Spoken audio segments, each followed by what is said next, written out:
Vamsi has been, when I went to graduate school, Vamsi was 2 years my senior, and all of you have had this kind of experience. One or two people who work as mentors to you. But if you're lucky, you have that kind of experience. Vamsi was that for me. He was a person who, certainly all the Indian graduate students and many others looked up to, as you will see, with good reason, when we were doing our PhDs.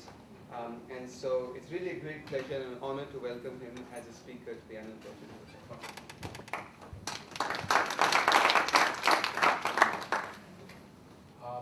Let me first thank the organizers, Arjun, Akbar, and Vendred, for extending this invitation to me. Today, just as an introductory remark, this part of the country is celebrating a festival called Sankranti. It's a harvest festival. It's a secular festival, and we all used to celebrate this festival as children. And one of the things that I remember vividly from my childhood is that on Sankranti Day, in fact, this season, it's a harvest festival. So all the grain comes home, and the farming community redistributes the grain to the non-agricultural community within the village. So it's a day of redistribution. It's a season of redistribution. And on this particular day, a lot of marginal groups within the village, poor groups within the village, actually go to the well-to-do households and ask for grain. And once economies got monetized, they would also get some money from these households. So today is a day of redistribution. So it's very appropriate to discuss income inequality related issues. And no accident, we organized this whole thing. Yeah. Although it's also a day when people spend time with their family. So Arjun asked me, so I came. All right. So what I'll do is, I'm going to make a slightly grand presentation in the sense that, I'll be looking at very broad trends, stretched across long periods of time. And I'll be offering an alternative hypothesis. This is work in progress. This is what I'm working on for my INET grant, and it's bang in the middle. I'll be finishing this project a year and a half later. So you are the first group that I'll be presenting these insights on. Okay. So one of the questions that occurred to us is why rethink this relation? I think now. The consequences of inequality are well known.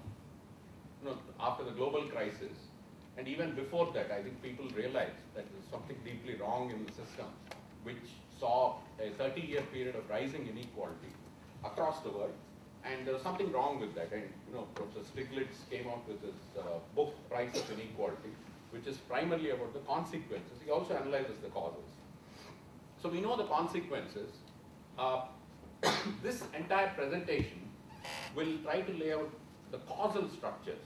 Okay, so I'll be focusing on the causes, and I think our understanding of this issue is still somewhat inadequate. Okay, so especially if you look at something like within country inequality changes, I think our understanding is still somewhat inadequate. So that's what I'm going to focus on. So it will be a time series kind of analysis. And for a long time, there's a lot of incoherence in this literature because time series data is extremely hard to get. For developing countries, people have used cross-sectional analyses as a substitute. The famous Ahluwalia paper, in the mid-70s, uses a cross-sectional analysis. You take poor countries, you take rich countries, you take middle-income countries, and you try to make a time series argument. I think it's essentially flawed. I think there's a serious problem with that. So I'll be looking at time series data.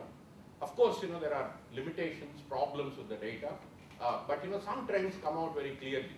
And I was also surprised how clear the trends are. The second introductory remark is a continued search for simple secular relations.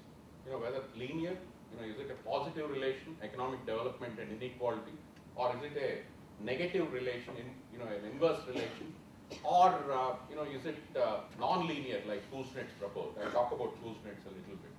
I think this doesn't really help us understand because there are far too many anomalous cases floating around to accept the existing literature.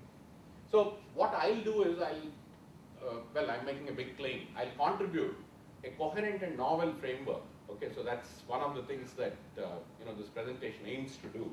And the second contribution is nobody has really synthesized the Asian story.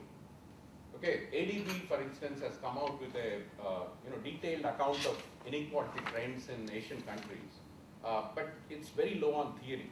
I don't know if anybody has seen that report. ADB has come out with this report in the last couple of years, I think. But Ravi can't do yes. Did he present on He this? didn't. Okay. Yeah, there is a 2012 report on confronting inequality in Asia. Right. That's quite huge. Yeah, and they've been publishing various reports over the last couple of years. But I think it's not. I don't think they synthesize the experience reasonably well. Okay, so these are the claims. As you can see, if you look at time series, there's a preoccupation with Kuznets' curve in the literature on inequality and development. For a good reason, Kuznets was a brilliant thinker. He was non-mechanistic. If you read the 1955 paper, very few people are going back to that paper. They just look at Kuznets' interpretations or Kuznets' processes. Go to 1955 paper in case you haven't seen it. It's a very rich paper. It's a very thoughtful paper. It's non-mechanistic, and he's offering apologies even for identifying certain kinds of trends. He's saying, I'm not sure if the data really tell us these stories. One thing that I really appreciated about that paper is that it's not a purely economic analysis. He says, to understand development and inequality, you need to understand the social and political factors. In fact, that's how he ends the paper. Political economy is central to understanding inequality and development and that particular relation. I think later economists made it very mechanistic, and the inverted U hypothesis became a law, especially in the period from 50s to 70s, because all experiences seem to come together in the inverted U kind of pattern. And as I already pointed out, cross-sectional results were used.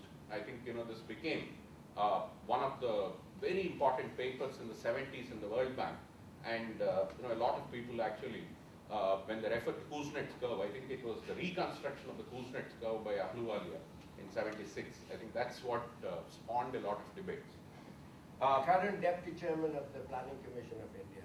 Right, Head right. of the Planning Commission. I'm assuming people have heard that name. Anyway, he's a very big man in India. He drives economic policy now. I think there's a need to go beyond the Kuznets curve. Primarily, there are two big anomalies that emerge after 1950s. One is the Asian experience from 1950s onwards. High growth in the initial period was not associated with rapid rises in inequality. Okay, this is an anomaly, and I'll primarily be looking at that. And the second experience is the developed world. I mean, we are all familiar, most of you are from the developed world. After 70s, after inequality fell for 30, 40 years in the developed world, it started rising again. So you have a clear pattern of rise in inequality. These are anomalies for the Kuznets curve, the simple Kuznets curve. And I think the beauty of Kuznets curve is that it's simple, right? To complicate it with very complex econometric techniques, doesn't really help us get that intuitive understanding about this relation. So, in fact, Ravi Kanpur, in the Festschrift volume that he wrote for Montek Ahluwalia, the same person, he says, well, maybe we can see the Kuznets curve in a different light today. 1970s, there's a structural change, and the Kuznets curve begins to, from the beginning, you will see the Kuznets pattern again, the inverted U from 70s onwards. I think it's, there's something logically, inadequate about, those sorts of explanations where, why go back to Kuznets? If Kuznets ceases to be insightful in the longer run. So there's a lot of incoherence. Let's look at the experiences of the developed world with inequality. These have been collated from different sources, but the broad picture, if you look at UK, there is a rising period of inequality between 1820s and roughly 1870, and there's a long declining pattern between 1870s and 1905, roughly around that time. And then you see a rise in inequality, up to almost 1930s, and then you see a long decline up to 1970s. And from 1970s onwards, you see a rising picture. So what you actually see in the case of UK is, there's a rising pattern, there's a declining pattern, there's a rising pattern, there's a declining pattern, and then there's a rising pattern. So it's not the simple Kuznets intuition at all. There's something else going on here. Sorry. Yeah. What's the basis of the data, especially the earlier period? Uh, Prior data. This is tax, this is not household survey like India, for example. You So- have tax data, right? Yeah, this is tax data. I mean, a lot of authors have used it, Asimoglu and Robinson, when they tried to construct a political economy explanation of the decline, of the earlier period. This is tax data, tax records that are available from the 19th century. So the earlier 19th century data also takes tax data. Right. The later data, post 1960s, you actually also have household data.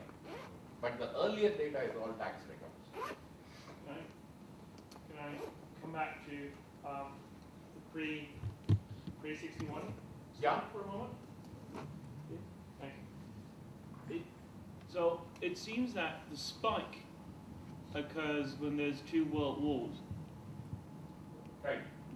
Shouldn't that just be leveled out or ignore it then? Because apparently after the two world wars, I'll show you why you should not ignore this. Oh. Let me incorporate that spike also into my argument. but what? Let's come back to this at the end of the presentation. It seems okay. Fine. Yeah. But the data seems to recur back to its natural level after the two world No, wars. there's nothing natural. That's my claim. There's absolutely nothing natural, especially about social processes. There's nothing natural about natural processes. But anyway, we'll come back to it. So UK inequality since 1961 is, I think this pattern is well known. It's a V pattern. If you look at United States, I'm not showing you the data before 47, but it follows the UK pattern. Basically, there's a rise in inequality, then there's a declining trend up to 70s, and after 70s it begins to rise again. Okay, that's the US pattern. And by the way, Thomas Piketty and SAS have shown the same kinds of results using the top 1% of the income using tax records, in several of these countries. If you come to Japan, Japan is again it fits the pattern. Initially it's the Kuznets pattern, but it's not really Kuznets pattern. What happens in Japan is, until 1930s, there's a steep increase in inequality. Look at the Gini coefficient. All these are measured in the Gini coefficient. Up to 30s, the Gini coefficient is extremely high, and then there's a sudden collapse of inequality. And this is basically, the effect of World War II. Several Japanese cities are bombed out, and the economy is actually flattened. Tokyo, Osaka. We'll come back to this. But after that, you see that inequality actually declines until 1970s, and starting around 1980, you actually see a rise in inequality in Japan. Okay, so the three very interesting cases, and you will find similar patterns across the world in the developed world. Okay, so in response to these anomalies to Kuznets curve, either focus has shifted from macro studies to micro analyses, or people look at short period analyses and try to explain what is going on to inequality trends over time. And you also see more sophisticated attempts, Ravi Kanpur or Ahluwalia, a whole lot of others, trying to do complex econometrics to see if there's a Kuznets pattern. And Banerjee and Duflo have written a piece. I don't know if people have seen this. It's a slightly incoherent piece, and they admit it. They actually admit it in the conclusions that they don't have a coherent story to tell. For a broad survey of all these different studies, you could take a look at David Wales' book or Debra Gray's book, there's a lot of lit survey on Kuznets patterns and how different people have tried to deal with these patterns. So that's one thing that has happened. The other thing is, people have looked at, physical wealth or, other kinds of wealth differences across people, across groups, across regions. These produce very interesting insights, there's no question. But the macro question that Kuznets raised is abandoned in some of these studies. Then people also look at human capital differences, education and earnings. That's a favorite topic, especially in the US. Whenever I have seen any presentation on inequality during grad school, I always found people talking about education. So that's one kind of a thing.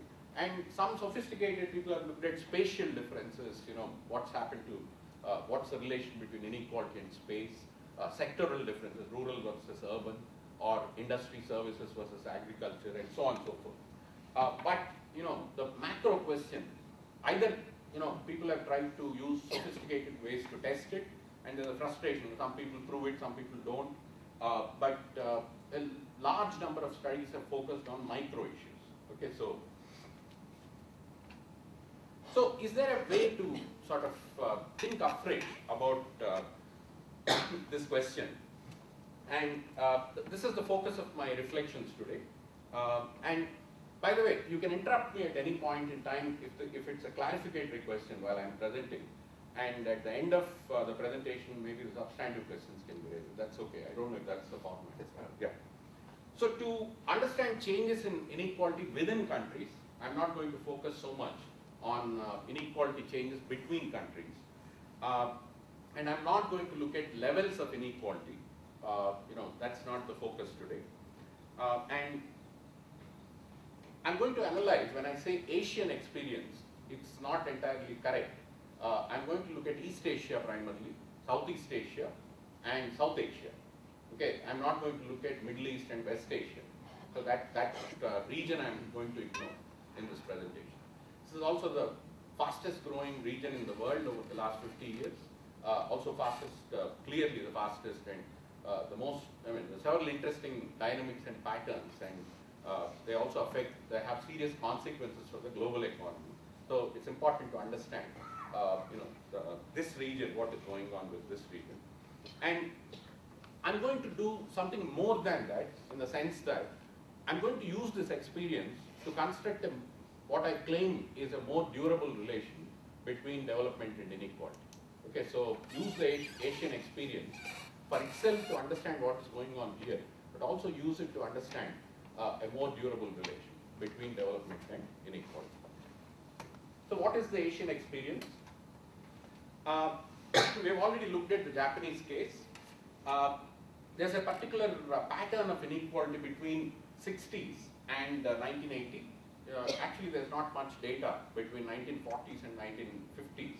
A lot of institutions collapsed in Japan, so they didn't collect household data. It's only in 61 that they started collecting household data. So this is the pattern that emerges. And this is pre-tax income. This is not after redistribution. If you look at the inequality pattern after redistribution, you find the same pattern, but it's muted. The V is not that clear, that's all. But it's the same pattern.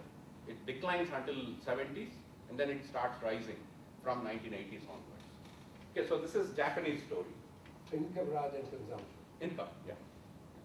And this is the Korean story. Korean story is a little interesting. I'll explain it when I look at each country separately. You have a period, I'm claiming that between 1965, that's when they start collecting data, household data on income. This is also income. They also have expenditure data, but this is income. Between 65 and 82, you have a broadly declining trend. In the middle, inequality rises. I'll tell you why it rose, at least the hypothesis at this point in time.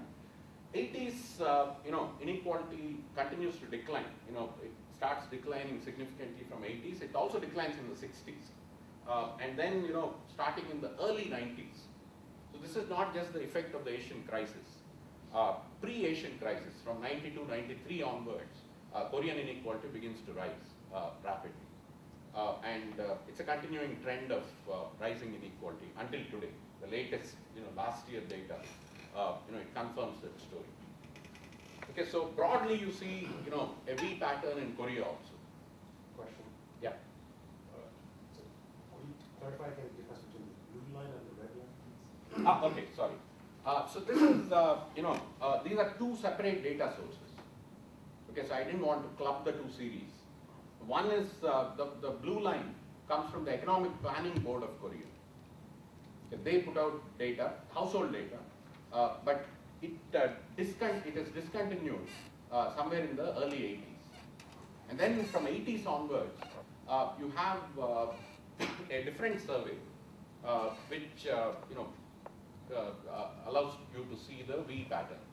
So 82 to 2012 is a different data series.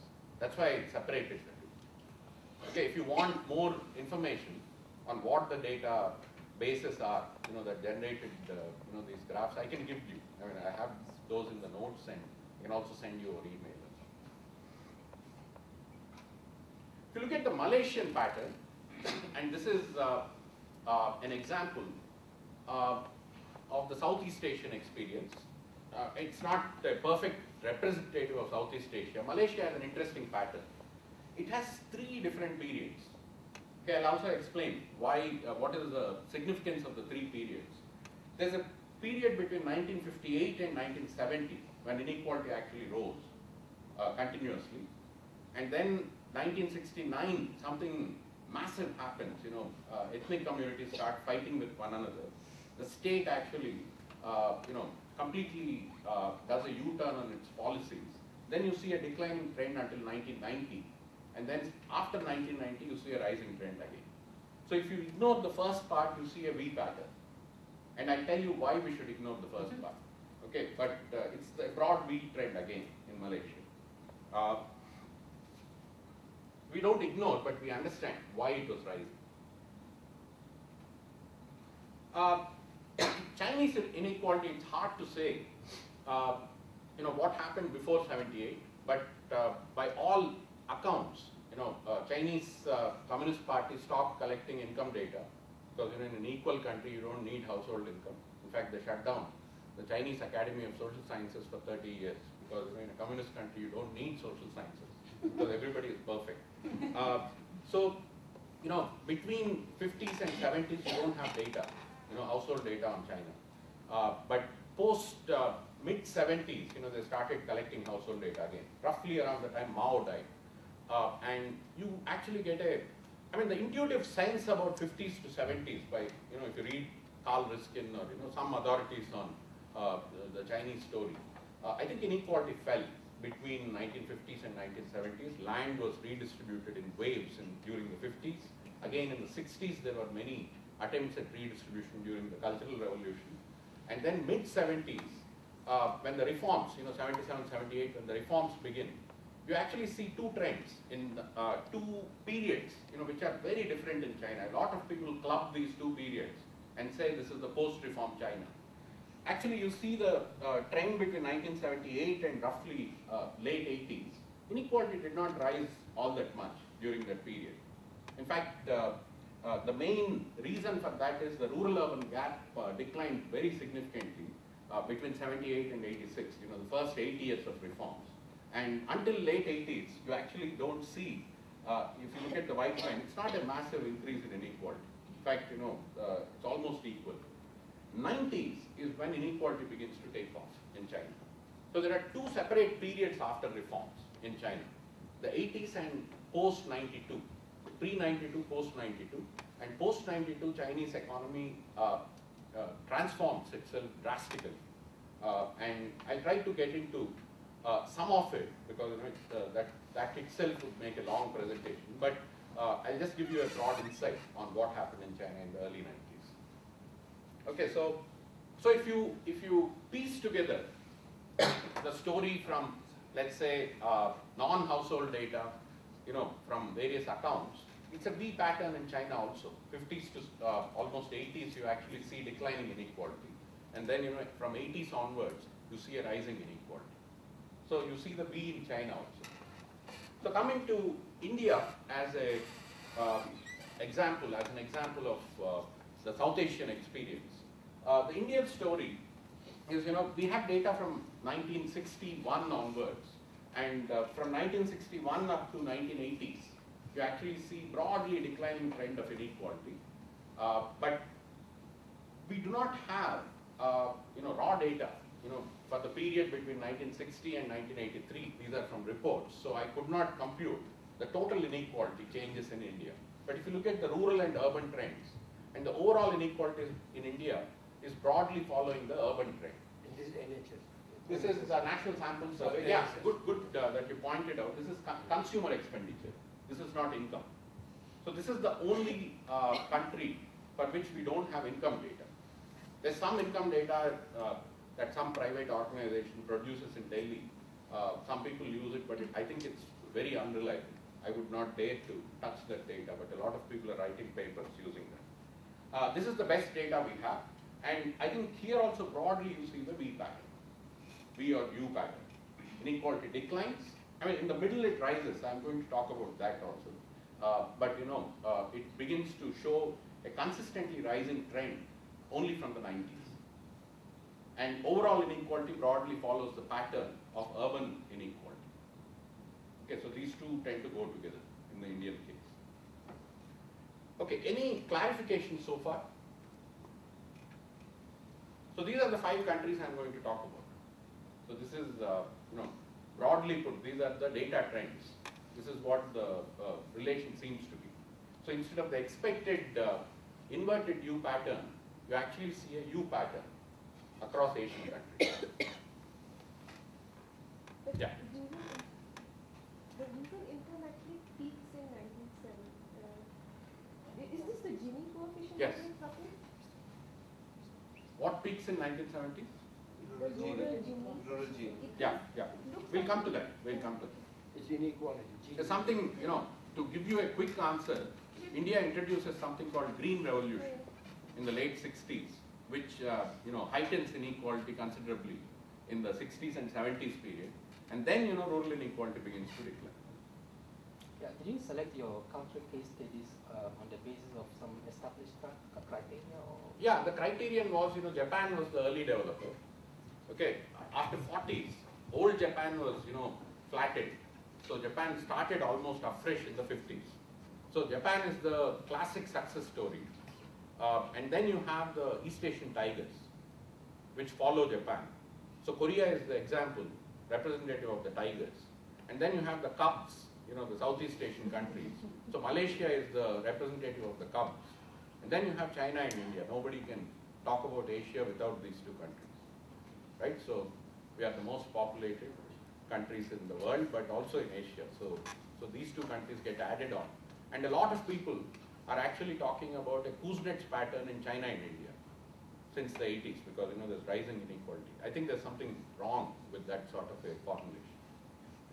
Yeah, so is that your question? Yeah. Sorry, I was struggling with this a couple of slides before. What's the makeup of, so presumably urban rural adds to all, but then urbanization rates in India are 30%, Yeah. which would say that the rural dominates the urban line in weight terms, while your all line seems to completely follow the urban line. See, one thing that would this be graph. reflective of the weights. Okay, so that's a good question. Can you raise it? Sorry, I mean, it's just that the Gini is not decomposable between groups or something like that. What, sorry? The Gini isn't perfectly decomposable between groups. Exactly. So that's the answer. So you have the rural inequality, you have the urban inequality. If you add these two or construct some weighted average, you won't get the total. What are you missing? Can you take a guess? The difference between rural and urban. It's a rural-urban gap. Okay, so even though rural inequality has the majority of the population, and that is a declining trend, urban inequality is on the rise.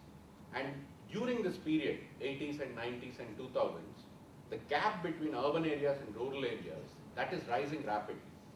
So that's not captured in this graph. This graph cannot tell you what the urban-rural gap is. So let me give you an example. An average urban resident, okay, okay, has about twice as much income, or in this case expenditure, as an average rural resident. Okay, so that is not captured here. And that's a rising trend. The gap between the urban income and the rural income is continuously rising. By the way, that's a Kuznets process. This is precisely what he identifies for the initial rising period of inequality in the Western countries. Okay, but we'll come back to that, when we do the explanations. So that's what is missing from this graph, but it's a very good question. Okay, so to sum up, what is the broad Asian experience since 1950s? It's not entirely homogeneous. There are some spikes here and there. Malaysian case initial period is a little different, but there are strong similarities across these countries. What is the similarity? Post 1950s, I think all these countries, carefully selected as representatives of different regions, they display a U-shaped evolution of inequality. So is that correct then? Do we chuck Kuznets and say, well, it's actually U-shaped? I think that's also wrong. I'll come back to that. Somebody had a hand. Yeah, sorry, you mind just very quickly go through the graphs one more time? Just okay. For me to have a look for finding the U's in there. From here? Yeah, just the countries that you have. So Japan? Okay, so this should be a U. Okay. Okay. Okay. Okay.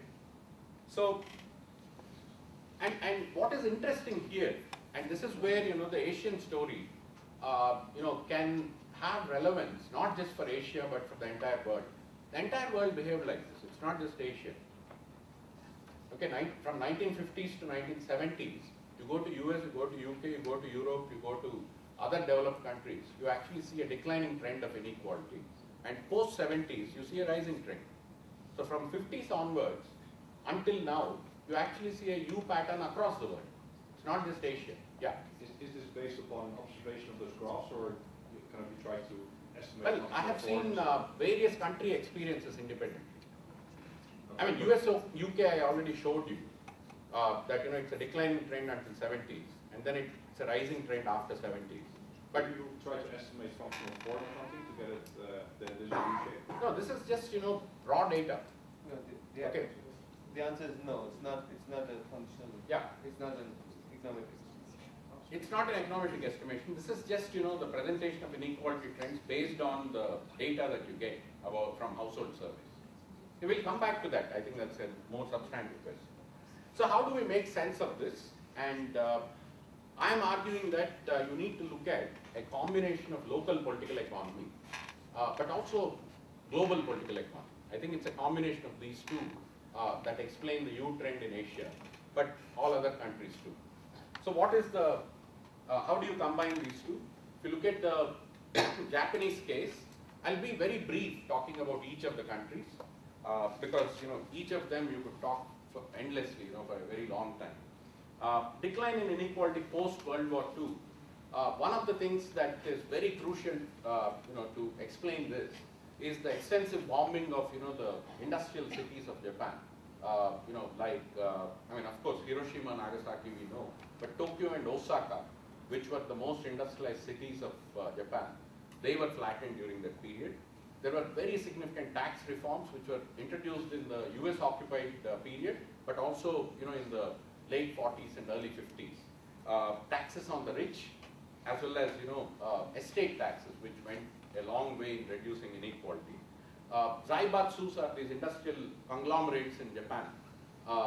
Many zaibatsus were either substantially weakened or dissolved, right? So that reduce the top incomes quite a bit, the proportion of top incomes.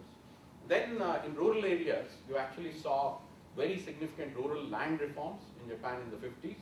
And more importantly, there was a price management system that was put in place whereby rural incomes kept pace with urban income. Even as population, rural population was making a huge transition to urban areas. In a Louisian sense almost. It's a typical Louisian kind of, the turning point happens around 1960. But, agricultural incomes, were not just abandoned. Agricultural populations were not just abandoned. They were actually supported by the state. And then you have, so to put it all together, you had an interventionist state and a broadly progressive state, which implemented these, changes. Post 1980, what happens? There's a continuous growth in Japan. Anybody who has looked at Japanese growth, 52 to roughly 74 for a period of 21, 22 years. There's steady growth, rapid growth in Japan, over 8% per annum. This is the best period that Japan experienced ever. And post 74, Japanese growth continues, but on a much lower level. It comes down to around 4% after 1974, after the oil shocks, etc. And then during the period, 1974 to 1990, when stagnation hits Japan, after the bubbles burst, etc. 1974 to 1990, those 15, 16 years, there's a lot of volatility. And one of the things that, two things happen which are very important. One is, Japan runs out of surplus labor in the Lewisian sense. Okay, so Japanese capital experiences, rising wages from workers. So Japanese capital begins to leave Japan. It goes all over, East Asia and Southeast Asia. It actually diversifies to many of these countries. It also goes to the developed world. A lot of Japanese capital eventually also went to the US and so forth. So during this period, as capital flight happens from Japan, you also see a consolidation of a two-tier labor market. Okay, right now, if you go to the Japanese, if you analyze the Japanese employment structure, a substantial chunk of the Japanese workers are actually contract employees. So this is the two-tier structure. When we think of Japan, we think of permanent employment, permanent employees, which was a progressive measure that was introduced in the late 40s in response to a lot of labor activism, partly labor activism. There were other reasons too. But by starting in the 80s, you actually see the rise in contract employment. You have a perfectly qualified, competent professional, but he or she won't get a permanent job, right? In Toyota, Honda, some of the big firms. So, and capital, as I already said, became footloose, and there's a lot of financialization. I'm sure you've been talking about financialization over the last 10 days quite a bit. Financialization happens in Japan very significantly during this period, and especially after US bullies Japan in 1984, 85, for the Plaza Accords, 85 Plaza Accords, yen begins to appreciate very significantly against the dollar, and you actually see first a rapid, asset boom, in real estate and stock markets in the late 80s, and then, there's a crash, and Japan has never recovered after that.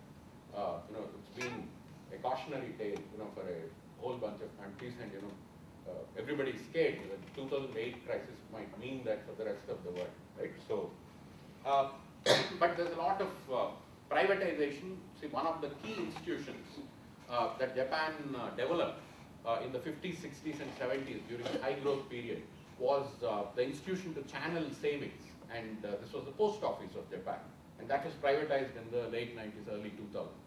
I think during Koizumi era, post office was privatized.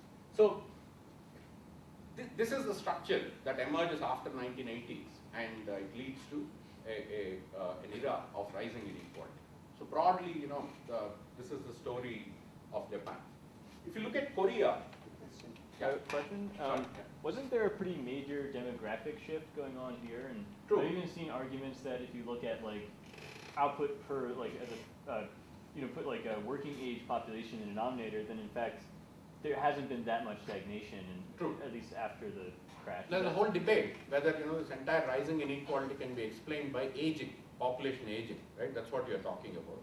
And it's a big debate in Japanese economics. But there are convincing stories. We could discuss that maybe later about why aging doesn't explain the entire story of the rising trend from 80s to 2010. There's a very famous economist called Minami, who tried to look at the Lewisian story in Japan, and he tried to sum up the entire story. Again, we have to depend on some of the sources that we look at. And Minami's argument that it's not aging really. You have to look at all these other political economy changes that happen. We can come back to that again. So if you look at the Korean story, there's an overall trend of declining inequality, as I claimed, between 1960s and 1990s. Korea also experienced, Korea was a Japanese colony. I'm sure all of you know this, between 1910 and 1945. And during that period, Japan tried to increase land revenue, so it actually introduced land reforms. But post-Japanese occupation, Korea actually implemented significant land reforms, and there was an equalization of incomes in rural areas. This was a very significant process that happened in the 50s and 60s. And starting in the 60s, a dictator took over. Park Chung-hee took over in Korea, and that regime, starting in the 60s, was a regime where manufacturing sector really took off, in the 60s and 70s and 80s. Between 60s and 80s, Korea witnessed rapid manufacturing growth, and it also absorbed, a lot of rural population. So again, evidence of the Louisiana case in the Korean story. So as that happened, and as agricultural populations were supported broadly by by the Korean state during that period, you actually saw an overall decline in inequality. There is a period when it rose in the 70s, and that is because the Korean state undertook something called heavy and chemical industrialization in the mid-70s. It was a major drive to shift the shift capital to heavy industries in the mid-70s. And during that period, there was also a consolidation of what are the conglomerates in Korea called chaebols, right? Your Hyundai and Kia, and LG, Samsung, these are all chaebols. That's the period when they get consolidated, and inequality shows a rising trend for a period. But then labor becomes restless in the 80s, and there's a very progressive labor movement in the 80s. Until the 80s, there's labor repression in Korea. In the 80s, you actually see labor responding by going on strikes, union density goes up, and you actually see declining inequality until the 90s. And early 90s, things start changing. Okay, so what happened in the 90s? One of the key points is the strengthening or the consolidation of chaebols. There was nothing, no capitalist, large capitalist structures in Korea. When in the 50s and 60s. It's only in the 70s that they get consolidated, and as the chaebols become more strong, you actually see the emergence of oligopolistic structures, and that causes the rising inequality. There's also significant deregulation starting in the 90s. People like Robert Wade, I believe, talked here. Yes. They've done a lot of interesting work on capital inflows into Korea, starting in the mid to late 80s, and how that transforms the Korean economy. Like Japan, you also see the emergence of two-tier labor market, and you also see, this is a phrase that many of you would be familiar with, skill bias technical change, that gets incorporated into the Korean economy. You also see polarization and flexibilization in the labor market. Again, I don't think I need to explain, but one of the things that happens from early 90s, and this is consolidated after the Asian crisis, when IMF goes and prescribes all the wrong things to the Korean economy. During that period, you also see union density declining rapidly, in Korea. So that's one thing, that the counteracting force, that weakens considerably in the 90s. Then you actually see the formation of a class enclave. I was in Seoul last month for about 15 days. And all of you have seen the Gangnam style, etc. I actually stayed in Gangnam. It's a class enclave. Koreans would not have dreamed of that sort of an enclave about 30 years ago. That's what all my Korean friends were saying. It's an enclave that has emerged since 1970s, and it's a very solid enclave. It's hard to break right now. Okay, the Malaysian case, there are three phases, as I already pointed out. The first phase is rising inequality between 58 and 70. This is the period when two things happen. One is, Malaysia becomes independent from Britain only in 1957-58, and Britain actually pursued, massive colonial extraction kinds of policies in Malaysia. Tin, rubber. When you think of Malaysia, tin, rubber, oil. These primary commodities come to mind immediately. And British capital used to pursue extremely extractive kinds of policies when they were in power. Post 1957-58, when the Malaysian state comes to power, in fact, it's a painless transition, right? It's not an independent struggle like in India or other countries where they took on the colonial power. I think it was a reasonably painless transition. So what happened as a result is, the British capital was not dislodged, and the Chinese capital, there was an emergence of indigenous Chinese Malaysian capital, and that was not disturbed either. So the government explicitly took a laissez-faire kind of policy structure into, they put that kind of a structure into practice, and so inequality kept rising. This is very different from the other Asian countries. And what happens as a result, there's a curious contradiction. If you know anything about Malaysia, there are three ethnic communities. Malay are majority. Then you have the Chinese, the second largest component, and then you have the Indians. Malay were the poorest, but they had political power. The Chinese were the richest, but they didn't have political power and they were hated by the Malay people. And then you have the Indians, who actually do all the poor jobs in Malaysia. So there are three communities, and the Malay were the poorest on the average, but they had political power. So as inequality began to rise, in fact, the distance between ethnic communities rose between 1958 and 70. In fact, the Chinese became wealthier. Indians also consolidated their position vis-a-vis the Malays. So actually what you end up seeing is that in 69, a massive race riot that breaks out across different parts of Malaysia, and the state has to change its course, and they introduce what is known as the new economic policy. So in the 70s and 80s, you actually see the emergence of a very strongly interventionist state, which intervenes on the behalf of the indigenous Malay population. Okay, so between 70s and 80s, you see the inequality between Malays and other communities reducing significantly, the inter-ethnic inequality, and that reduces the overall inequality. And starting in the 90s, you see the emergence of a rising class inequality. Basically, within the Malay community, there's a consolidation of an oligarchy. Within the Chinese community, there's a consolidation of the capitalist versus non-capitalist kind of division. And then within the Indian community, there are some rich and a lot of poor people. Those divisions begin to get accentuated. So from the inter-ethnic kind of inequality, you actually see inter-class kind of inequality emerging in Malaysia. So let me, Just a quick. So it's a suggestion that access to political power was a means to reducing inter-ethnic kind of inequalities in Malaysia? Only post-70. Until 1970, they didn't do that. Right? So Malaysian state was reprimanded by the Malay community, which was, see, the coalition that ruled Malaysia, and it's been one coalition throughout its independent history. It's called Barisan Nasional. It's a coalition of the a Malay political party called UMNO, and then you have Malaysian Chinese Association and Malaysian Indian Congress. So it's a coalition of these three groups. But the Malay UMNO never pushed for redistribution, progressive redistribution to the Malay community until 1970. So this gives rise to race riots. Okay, the rising inequality between communities, and then post 1969, that issue is addressed by creating a clearly defined indigenous population. They call them Bhumiputras. Bhumiputra means born in that land. So Malays are seen as Bhumiputras. The rest are like almost foreigners.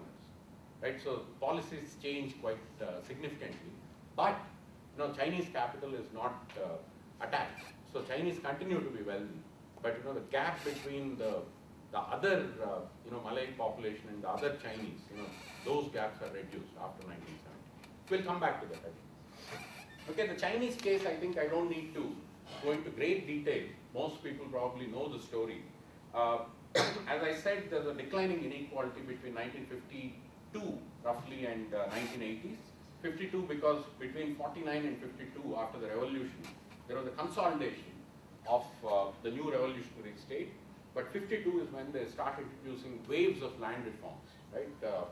52 is the first bunch of land reforms. 55, 56 is when cooperatives are introduced, large communes are created, and then between 61 and 65, for a period of 4 or 5 years, there's a reversal of some of those things because in response to what was a huge disaster Amartya Sen talks about, Great Leap Forward, which probably killed. There are different estimates, but the higher estimates talk about 25 to 30 million deaths during that period because of the famine, because of policy-induced drought. But post 66 during Cultural Revolution, there's again a declining trend probably. But clearly, we have data from mid 70s, and between 1977, 78, and late 80s, inequality actually declines. The reason is agriculture grows rapidly. There's another set of land reforms. The household responsibility system is introduced. Communes are broken up.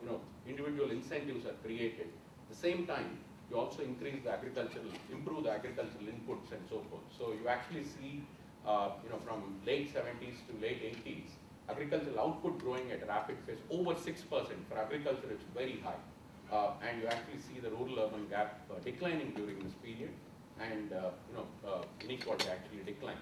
But all that changes from late 1980s. What happens is, like in the Malaysian case or the Korean case, you see the consolidation of a powerful class.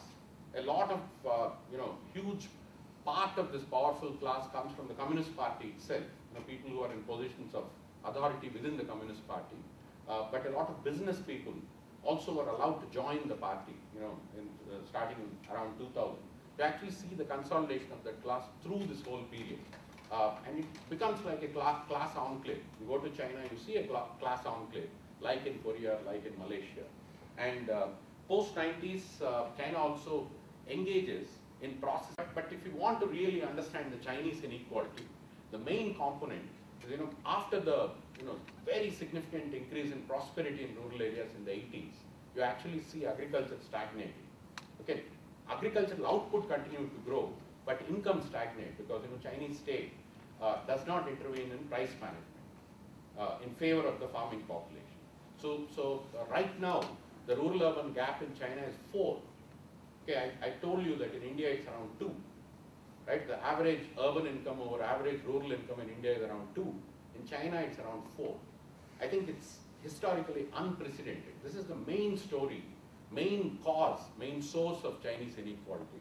And I don't think they've been able to address it. They've been talking about inclusive growth and so forth. But this is the main cause. More than 55% of the Chinese inequality, depending on how you estimate it, is explained by the rural-urban gap. Okay, finally, the Indian case. You see the overall declining trend between 1950s and 1990. And we were not able to implement land reforms, unlike all these other countries. We, I think, failed miserably in implementing land reforms and equalizing the rural, land distribution. But the answer to a question that came up earlier, in the 70s, rural inequality rose in India. And this was primarily because of Green Revolution, which was introduced in different parts of the world. But it was always motivated. Green Revolution was motivated. Green Revolution is, introduction of high yield variety seeds, tube well irrigation, chemical fertilizers, things like pesticides, capital intensive agriculture on a small scale. Okay, so it was always motivated as being scale neutral.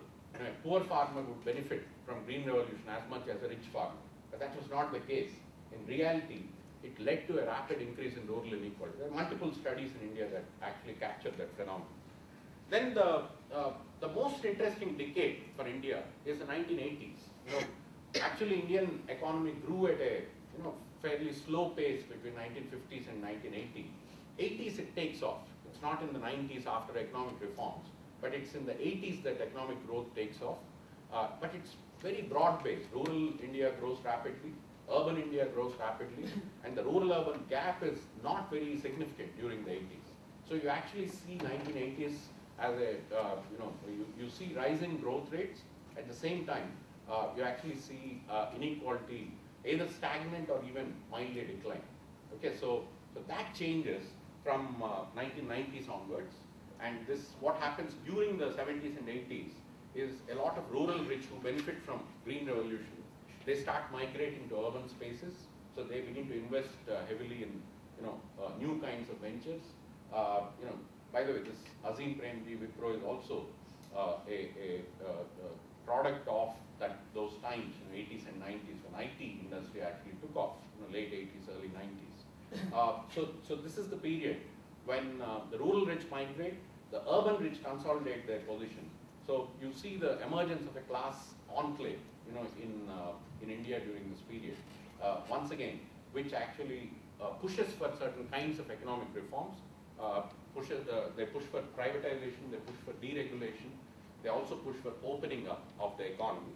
And in the process, this enclave, it's actually a combination of the capitalist classes and the professionals. Professionals earlier, until 80s, so they were divided. People could go into bureaucracy to work for Indian development, or people who could even go into communist parties. The communist movements were active through the 50s, 60s, 70s, and 80s in India. During the 90s, the middle classes, the professionals, choose to get into IT industry or pharma industry or bureaucratic positions. So they begin to consolidate themselves. And one of the key things that happens here is agricultural sector is left behind. I'm sure many of you have heard about this. More than 200,000 farmers committed suicide between 1998 and now, right? So this is a really major number. So the story of agrarian distress, as India hits very high growth rates during this period, the large majority which is in rural areas, they are left behind. They have nothing to do with the growth process. Enclave is benefiting from the growth, but the rest of the majority of the population is left behind. The urban poor, as well as the agricultural population and the landless workers. They all witness relative declines in their incomes. I'm not showing all those numbers. I have several papers, which if people are interested, I can send you. And growth in the urban employment during this period is broadly confined to, there is a little bit of growth in the formal sector, but think about it, the information technology sector totally employs around 2.5 to 3 million people in a workforce of around 450 million people. So the total workforce is around 450 million. The IT, information technology, everybody talks about India and IT. It's only around 2 to 3 million. It's a minuscule portion. So the big increases in urban spaces in India happen in the informal sector, and they're usually poor income, jobs that have been created in the informal sector. By the way, some of it is true of China too. Okay, so let me move on. So these are the local political economy factors. How much time do we have? Another 15 minutes, and then we'll have questions. Okay. So, any quick questions on the local political economy issues? Clarificatory questions? Of course, each of these could be a separate presentation. I'm going to write a book. Each of these will be a chapter. But I had to summarize in one slide, a long story. So I'm sure there are many questions. But if there are any quick clarifications, we can pause for 30 seconds. 1 minute. What? Okay. Actually, one quick comment. Yeah. Actually, just to add to your last slide, in India in the last 20 years, the regular employment has grown by only 0.6 percentage point between the year 1993-94 to 2009-10 among the 21 to 60 years age group. That's less than 1 percentage point growth in regular employment. Okay, so I'm going to identify, I'm going to move to the global scale now, and I'm going to identify two broad processes, okay, these processes actually are not motivated from mainstream economics at all. They come from heterodox economics frameworks and history, okay, great historians like Mediterranean historians like Brodel, etc. So that's where, these two global explanations come from. I'm sure there will be a lot of questions on this part. Okay, so the first process that I'm going to highlight is what I call as regimes of capitalism and their relation to inequality. Okay, so far we have looked at the V pattern, we have looked at the local factors, explaining why the switch happened, from decline to increase. That's what we have done so far. Now I'm going to tell a global story about how this happens. So changes in inequality, I argue here, are governed by changes in the underlying deeper dynamics of global capitalism. Okay, so how does this work? And what is exactly is this idea of a regime? I'm going to explain it, in small pockets. But the first example of a regime, let me start with two regimes in the last 60, 70 years. One example is the Keynesian welfare state in the West, in the developed world, between 1940s and 1970s. I think this is a familiar story. But if we come to Asia, it's the interventionist states, right, between 1950s and 1980s. Most of these states were not Keynesian, by the way. Japanese state was never Keynesian through the high growth period. Korean state was not Keynesian. Indian state was not Keynesian. See, there was also a general sense that, you know, Keynesian ideas do not work in Asian developing countries. In fact, very important economists made seminal arguments about why Keynes doesn't apply to India, for instance. Okay, but starting in the 70s, people started looking at the relevance of Keynes, you know, in the growth of some of these economies. So, but the regime between 40s and 70s combines the Keynesian state, which is a particular kind of intervention state or welfare state in the West, and interventionist states, you know, which intervened in industrial policy or, you know, rural redistribution, etc., in several developing countries, particularly in the Asian countries. The second regime is something that starts from 1970s and continues until today, even after the big crisis of 2008.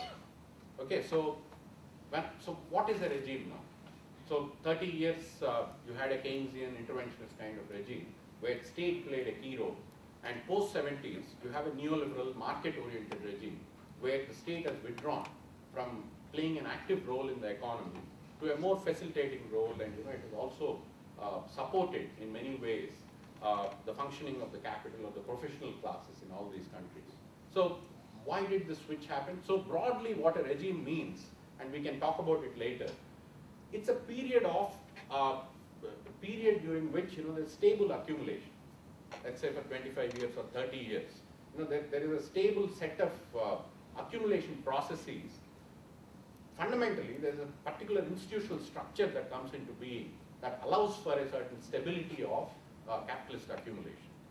Okay, and these institutional structures may come in response to a particular kind of crisis. So Great Depression produced a Keynesian or an interventionist kind of regime.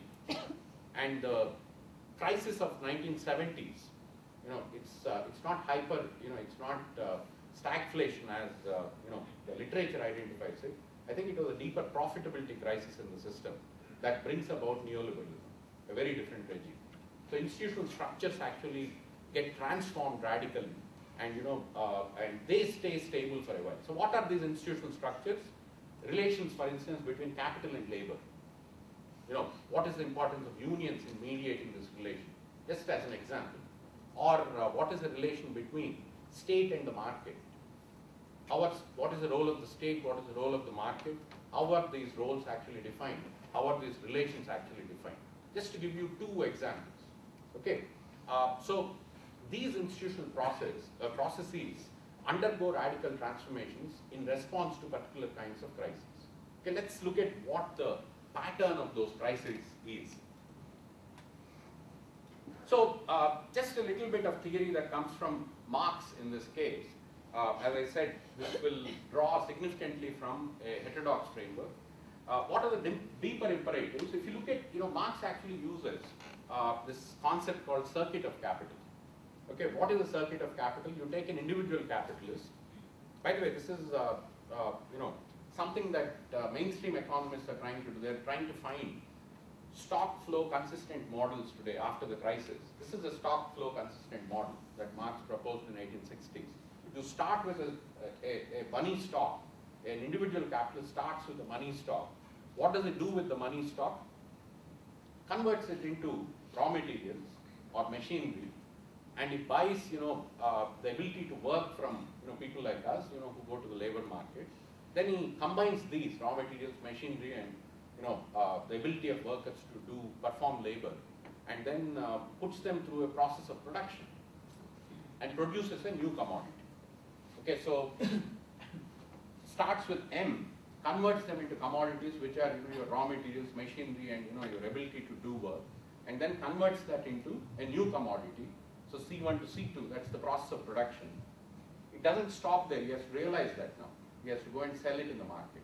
So what Marx is claiming is that, you know, in the process of production, and this is the big claim he's making, in the process of production, profits get added on to the new commodity. So how do profits get added on?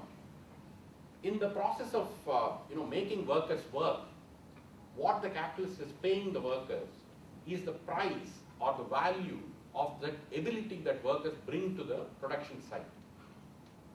But what the workers actually contribute is labor. These are not the same. There's an asymmetry between these two. This is one way of thinking about your labor market asymmetry. In fact, some of the insights of the information asymmetry, they draw from this insight, right? So there is an asymmetry between what the worker brings to the labor market, which is the ability. It's your CV that you show your employer, and then the employer looks at the CV, conducts an interview just to make sure whatever you have claimed is correct, and hires you. And the salary is fixed based on that CV and the interview. But what you end up doing is you actually contribute effort, and the difference between that actual effort and what is paid, and what is paid to the worker is the value of how these skills are acquired, how the ability to work is acquired. Could be what the worker eats, what the worker how the worker educates himself, right? Highly qualified people get higher salaries, so all that is accounted for. So that is what the worker is paid, but in return, what the worker provides the capitalist is actual labor or effort. The difference between these two is the origin of profits in capitalism. So that's his claim. Okay, so we can debate this. By the way, this has been debated endlessly, in economics, political economy, etc. But profit creation happens in the first phase, and once the new commodity is produced, it has to be sold in the market. Okay, that is basically realizing your profit. If you don't sell in the market, then you don't realize your profits. So in order to sell in the market, you actually people need to have purchasing power. That's the aggregate demand story, that Keynes highlighted. So you have two kinds of crises. There could be many other crises, but I'm highlighting two parts. You could have a profitability crisis emerging from this circuit between M and C2. You could also have an aggregate demand crisis emerging in the last part, C2 to M1. If capitalists can't sell their products, they can't realize their profits. So what I'm claiming is, if you expand this to the entire economy, the same thing can be expanded to the entire economy, entire capitalist economy. Capitalist economies seem to be going through these two kinds of crises in the last 150 years. Okay, profitability crisis and aggregate demand crisis. And I'm making a bigger claim. There's an oscillation between these two. I'll show you the example. So, stage 1 changes or interruptions cause profitability crisis. Stage 2 interruptions cause aggregate demand crisis. Stage 2 is realization, selling it in the market. So if you look at the history of the last 150 years and the big crises that happened in the last 150 years, you actually see an oscillation between regimes produced by stage 1 crises and regimes produced by stage 2 crises on a global scale. Okay?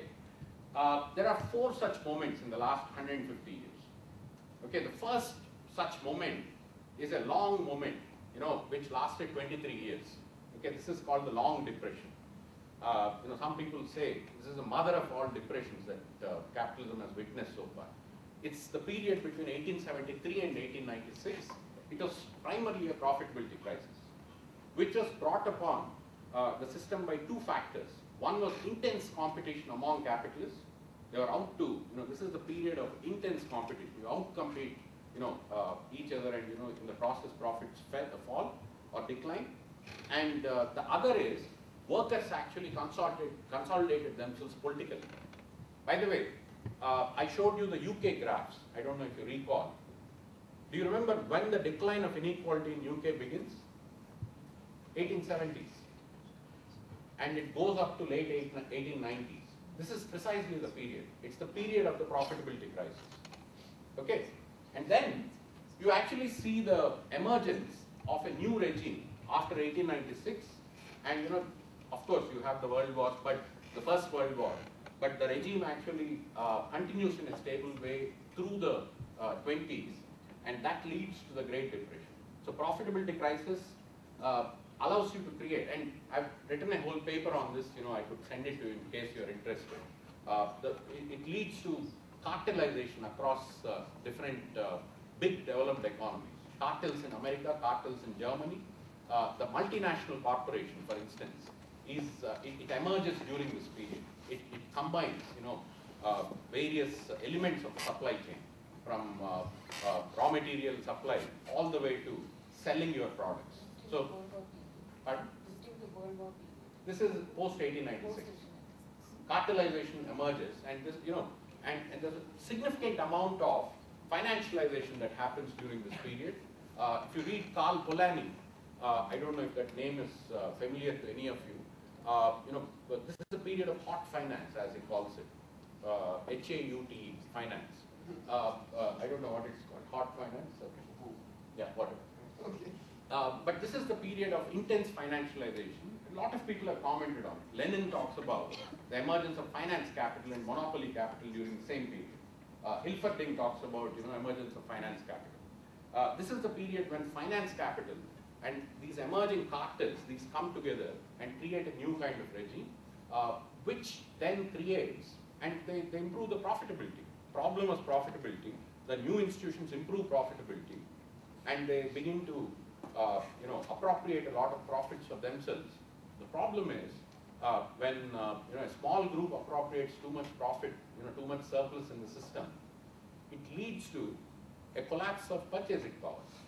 By the late 20s, you see a rapid rise in inequality in different parts of the world, and you actually see the collapse of the system, and it's an aggregate demand kind of crisis that emerges. Great Depression, at least if you go with Keynes and not Friedman, and I go with Keynes and not Friedman's reading of Great Depression, you actually see an aggregate demand kind of crisis emerging in the late 20s. The response to the Great Depression, in the after World War II, which is when the economies actually revive again, is the setting up of a new set of institutions that addresses the aggregate demand crisis in the system. Okay, deficit budgeting, or any set of curbing the role of finance capital during that period, Glass-Steagall Act, a whole bunch of institutional mechanisms come into being which curb finance capital, which allow productive capital to function more freely, which also take care of demand management aggressively and seriously, which also look at issues of redistribution, look at what happens to workers' wages during that period. They actually rise quite significantly, right? So, but the problem is, by late 60s, early 70s, you actually see a crisis in the system. I mean, it comes from a productivity growth slowdown process in the US and other developed parts of the world. And by late 60s, early 70s, you actually see a profitability crisis emerging in the system. I mean, people have the purchasing power, but as productivity growth slows down, as wages continue to rise, profits get eroded. It's called profit squeeze. There's a lot of literature on this. And then you introduce a whole set of institutions in response to the profitability crisis of the early 70s, which lead, as we all know, by the late 2000s, 2008, the aggregate demand crisis, which was a dormant, latent crisis, because it was solved through creating bubbles, creating asset bubbles. There was not enough demand in the system.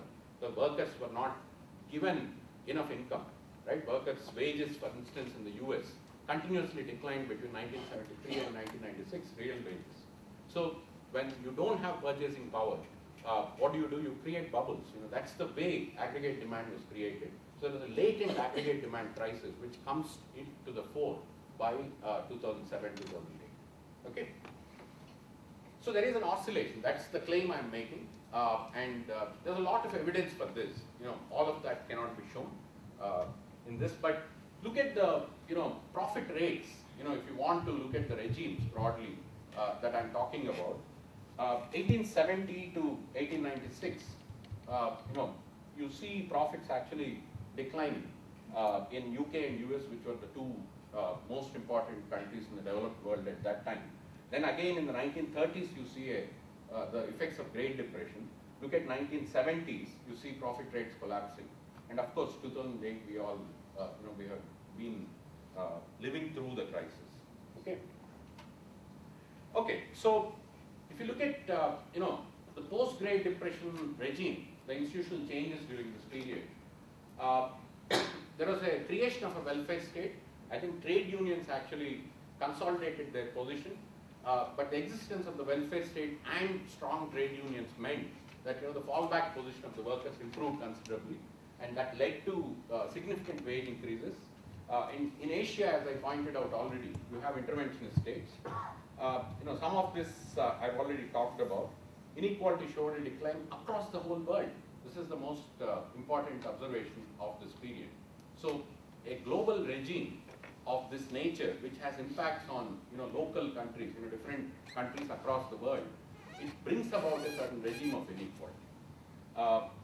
The crisis in the system happened from the mid to late 1960s onwards. There was impressive productivity growth between 40s and 60s. And the idea was you increase productivity and capitalists and workers would share the gains in productivity. So profits were rising, wages were rising, everybody was happy. The situation was hunky-dory. 1960s, mid-60s, what happens is, as productivity growth begins to slow down, and multiple explanations for that, and workers are used to continuous wage increases, and you have an oligopolistic market structure, in most of the industries in the US. What's the result? I mean, when workers push for wage increases, the firms have market power. They pass on the wage increases to the consumers. So the effect, the manifestation of that is, hyperinflation. What we famously call in economics as wage price spiral. Because, the firms have the market power to pass on the wage increases or wage increase demands to the consumers. So you actually witness it as inflation. But it's a profitability crisis, and that reaches a head when oil price shocks happen in the early 70s, and the system, it's a huge crisis, and the system has to restructure itself. Vamsi? Yeah. If you can, 5 more minutes and then we'll I'll finish, yeah. I have 3 more slides, so I'll cut it. So post-profitability crisis, you actually see attacks on welfare state and trade unions. I mean, Ronald Reagan starts that in California as a governor. New York City is significantly restructured. It was a very progressive city. Public education in New York City was free. Whoever wanted to go to college got free public education, free college education. In 1976, when the city is on the brink of bankruptcy, there's one part of the city which was becoming more and more prosperous, and that was the Wall Street, because they were dealing in petrodollars. As oil shocks happened, Wall Street was filled with petrodollars. So the city government, which is not very far from Wall Street, went to Wall Street and said, can you give us a loan? You are also part of the city. Wall Street said, of course, we'll give you a loan, we'll buy your city bonds, but we'll impose conditionality. So a committee was formed under this gentleman called Rohatyn, and a massive restructuring of New York City happened post 1976, and that becomes the model in a sense for the whole country. It happens in California. Reagan comes to, he becomes the president. He introduces that at the level of the whole nation, and of course, similar policies already coming to being in Britain under Thatcher, and this becomes the dominant paradigm in the developed world, and across and gradually through IMF and World Bank, several of these policies are spread across the world. One other key phenomenon is financial capital, which was curbed until that point in time. It becomes footloose. The breakdown of 1971, breakdown with Bretton Woods institutions, and financialization is the response to that breakdown. When you have flexible exchange rates, footloose capital. Capital has to become footloose in a sense, to diversify itself. And you also see the emergence of this new trend of executive compensation taking off. I'm also an MBA, and I never understood why I was being paid very high amounts of money compared to a lot of people who work much harder than me. And you also see, privatization, transfers from public properties to private players, or transfers from commons to private parties. This process takes off during this period, and speculation, as all of us know, takes off during this period. I think inequalities take off. So in response to the profitability crisis, you get an institutional structure, which heightens inequality. So that's the first global factor. And you end up with inadequate aggregate demand. And bubbles can only work for a while, as all of us know, and it's not sustainable. So what will happen after 2008? I think we are still stuck in the pre-2008 political economy structure. I'll talk about it at the end. So predominantly there's a deeper systemic logic that is at work. Okay, particular regimes of capitalism come with particular regimes of inequality. Okay, to summarize this entire story, particular regimes come with particular regimes of inequality, and and particular kinds of crises lead to these particularities of regimes as well as inequality dynamics. There cannot be a singular, therefore, linear or non-linear long-term trend of inequality. It depends completely on what kind of regimes emerge. Okay, so that's one part of the story.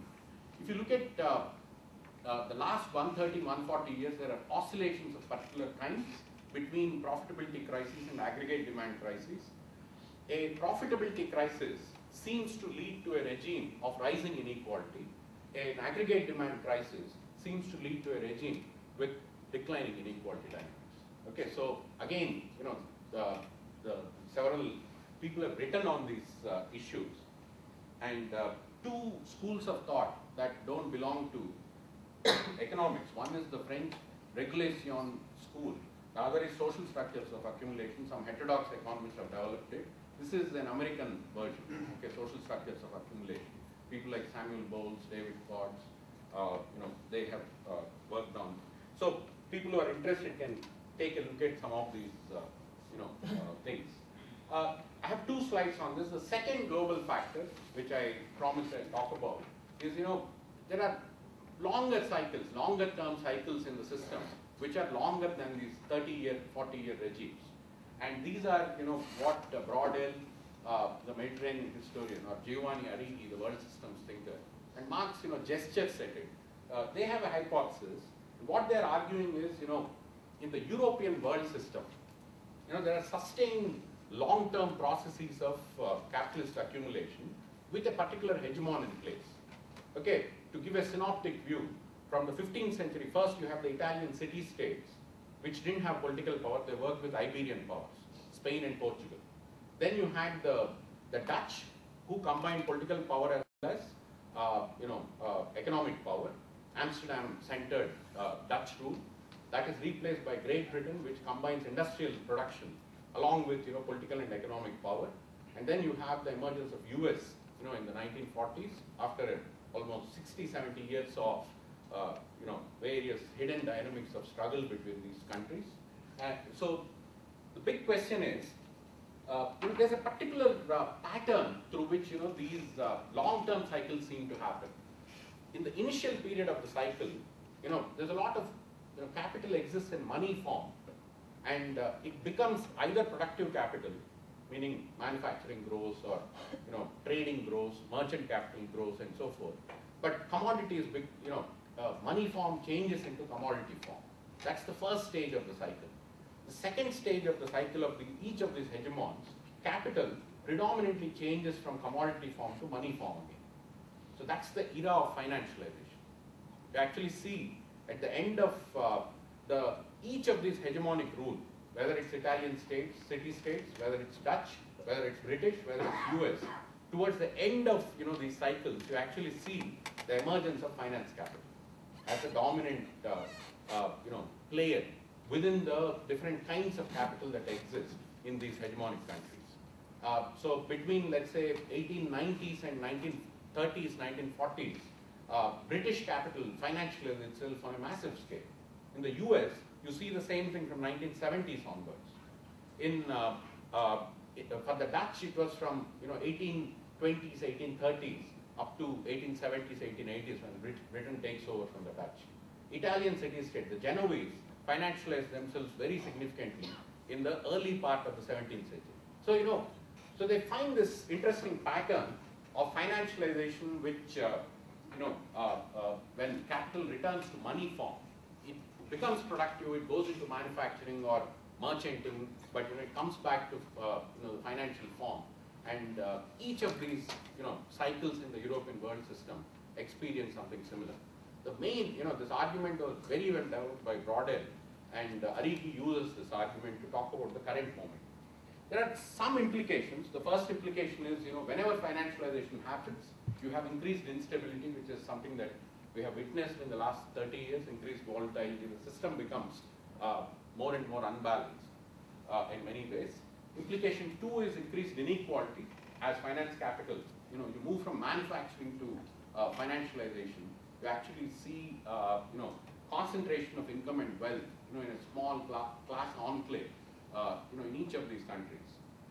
And certain classes of workers, what I call as professionals, they are privileged over other classes of workers. So you see the two-tierization, flexibilization on one end, and maximization of wages and gains at the other end. The third implication is the change of the hegemon.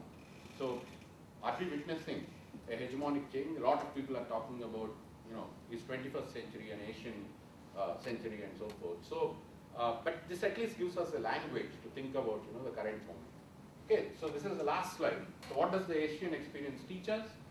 I think global and local political economy both are important to understand the relation between inequality and development. And strong interventionist states, they corresponded with the phase of declining inequality in the Asian case and across the world, as we saw. But they also gave way to states that facilitate the interests of a small group of people. So seemingly, during the period when inequality is actually declining, there is a consolidation of a certain class which is ready to take over when the regime change happens. And rising urban inequality and rising rural-urban gap, these two seem to be fundamental to all the rising phases of all the Asian economies, whether it's Japan, whether it is Malaysia, whether it is India, whether it's China. These two seem to be central to explain the stories of rising inequality. And global regimes of capitalism seem to come with specific regimes of inequality that don't just exist in the hegemonic country, the most powerful country, but it also is transmitted to different countries. Okay, so that's one key insight. And there is also evidence, as I showed you, for oscillation between two kinds of regimes. One that addresses profitability issues, the other that addresses aggregate demand issues. And can you create a regime that addresses both simultaneously? That's the search for the holy grail. I don't know if that's possible within capitalism. In the world system changes and rise of finance capital, I think they have significant implications, and that's the last global factor that I talked about. So I think we are currently at an age of uncertainty. What will happen to inequality today? If you ask that question, I think the system is ripe for major transformation again, because post 2008 we know that the dynamics that work pre 2008 don't work after that. But there is a political economy issue. Finance capital is still powerful. It is occupying significant positions of power in the powerful countries. So they would prevent systemic changes from happening. So it will depend entirely on large populations asking for their rights. It could be middle classes, professionals. It could be large workers and peasants fighting for their rights. But until they are able to push out the finance capital and structurally transform the state, I think the change of regime won't happen. And until that point, there's no reason to expect that inequality would stop rising. I think it continues to rise until that structural transformation happens. A new regime comes into play. I don't know what that regime is. And until then, I think we are going through an age of uncertainty. Maybe the next 5 years, 10 years, I don't know how long. So let me stop here. Thank you. Thank you very much. We are quite over time. We've got really only like 5 minutes before we should stop because we don't want to run into them. Minus 10 minutes. Sorry? Minus 10 minutes in terms of schedule. Yeah, in terms of schedule. So what I would suggest is that we ask 1 or 2 questions, and then Vamsi, you'll come for lunch with Sure. all of us, and then maybe if there are further questions, we can ask over lunch. There's 1, 2, and okay. So start. Can I take a sheet of Yeah. Okay, shall you start? Yeah. So obtaining a U shape in the time series is not that difficult. If you randomly generate data There are probably some that go down and then you get some that go up after each other. Now what's interesting is that it happens in several countries. We seem to see this U-shape in the region. Now in the presentation we talked about local factors, so country-specific factors, and we talked about global factors, so for all the countries in the world. Shouldn't the question that we should ask, shouldn't it be what are the regional factors? So what do these particular countries have in common that we see this U-shaped factor in these countries and not in other ones? Should we collect some questions? Yeah. One more. My question is related specifically to the Indian case where I think the point stated that in the 1980s you saw this broad-based growth in incomes of all classes increasing rapidly. But this is also the time that built up, I mean, you had certain macroeconomic vulnerabilities which led to the balance of payment crisis, which in turn led to the adoption of the new economic policy in 1991. So I was wondering how these two sort of broad patterns sit together. It doesn't make sense to me. So. Okay, one more question and we'll ask. Okay, Lara. First was just data-wise. If you plot your Gini coefficient compared to GDP rather than time, does that make any difference in the patterns you observe? And the other one is that, I mean, looking at the patterns of profitability and inequality, it seems that even though there are cycles, they are globally decreasing. Is that something you would agree with? What's the second one? Sorry, if you look at you showed us a graph, I mean, the inequality seems to be going up and down, but going up less than it went down. So global, an average decrease. And you also showed us a graph of profitability, which seemed to be oscillating, but with a downwards trend. Is that something you would agree with or comment on? These three, and then we'll break for lunch, and you can ask further questions at lunch. Okay, so the first question, I think that's a very good question. I think we should look for regional patterns, and I thought that's what I was trying to do in seeing broad similarities between all these economies, among all these economies. And if you take India out of the story, because India is not very closely connected with the other Asian economies, but if you look at the East Asian region and the Southeast Asian region, the Japanese story, the Chinese story, the cubs, or East Asian tigers. I think these stories developed in a very, organically connected way. Okay, so what I have tried to do here is I've separated each country, but many of the factors that I'm referring to are regional kinds of processes. Okay, so some of those will come out. So you are basically saying, there is a local level, there's a global level. There's also a meso level, an intermediate level, and some of those will come out, when I give more elaborate sort of stories. But you are right. I think there are regional processes. India is less connected with those regional processes than the other 4 countries that I talked about. But India is also becoming more and more integrated into the Asian story. For instance, the trade with China is becoming a very big deal, and the deficit with China is also becoming a very big deal. What I have tried to show is, regardless of whether India is very closely integrated, with Asia, there are broad similarities that have emerged in the Asian growth story or Asian development story, which can be explained through local regional factors, and I haven't separated the two, I've conflated the two right now, and global factors. Okay, so if you're saying that the regional has to be articulated separately, I agree. I think, there's a lot of interdependence that emerge within the Asian region. And in fact, you would see that, if you look at the import-export patterns, why does China have such a huge surplus with the rest of the world? But why does it have a huge deficit with the rest of Asia? A lot of Asian countries, East Asian and Southeast Asian countries. So I agree, I think, but I haven't separated that level explicitly in this presentation. Okay, so that's done. The second one, yeah, 80s was a very unstable decade. It's not just balance of payments, it's also emerging fiscal deficit, an unsustainable fiscal deficit. But the point is, something happened in the late 70s and early 80s, whereby, wherein, a lot of government expenditure was pumped into rural areas. I think that's what, gave the impetus, for the 80s growth. It's poverty alleviation programs that start in the early 70s, but which take on a new form in the late 70s, early 80s. But also integrated rural development program. Post 78, if you look at transfers made to rural areas in India, where the majority is located. So in a way, it goes back to somebody was saying India is predominantly rural. So why does inequality show a different trend?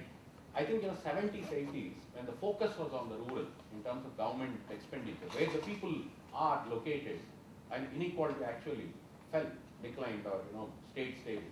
But if you look at 90s, the focus is entirely on the urban, where the enclave, class enclave is located. But it's debatable, is the 80s stable? Is it a stable decade? Is it sustainable? Can it be replicated? These are important questions. And we can ask the same question for China. 80s China is a lot more equal with high growth compared to the 90s China or 2000s China. So is 80s replicable in China? When they talk about inclusive growth or social harmony or whatever, the phrases keep changing. We have stuck with inclusive growth, for a while. Can we sort of, replicate the 80s, or was it, is it unsustainable? That's a question that has to be engaged with. And I haven't seen too much research on this question. The third question is, GDP and inequality. I think it would roughly be the same. And the reason for that is, this is a period of rising growth. So per capita incomes, in all these countries, actually improved substantially. So that would how can I say, stretch out the scale? It could, yeah. So some scale-related changes may happen, but the essential story will not change, I think. And see, I didn't really go into the levels of increase and decrease. Okay, how much, when the increase happens, how much, what's the change in the level that's happening? And I also didn't focus on, change in levels when the decrease happens. I was broadly looking at trends because I really want to get a sense of, what is it that, is there some consistency during certain, what I call as regimes, that exist in these countries, which tie in with local regimes, maybe regional, as one of you pointed out, but also global regimes. So for me, the main focus was, is there a consistent trend, through the whole period, with some minor, anomalies or distortions, but broadly, is there a consistent trend? That was what I was looking at fundamentally. Right. Thank you. We are minus 20 minutes, as Akbar said, but we have to be back on time because the next speaker, of course, is very important to start with.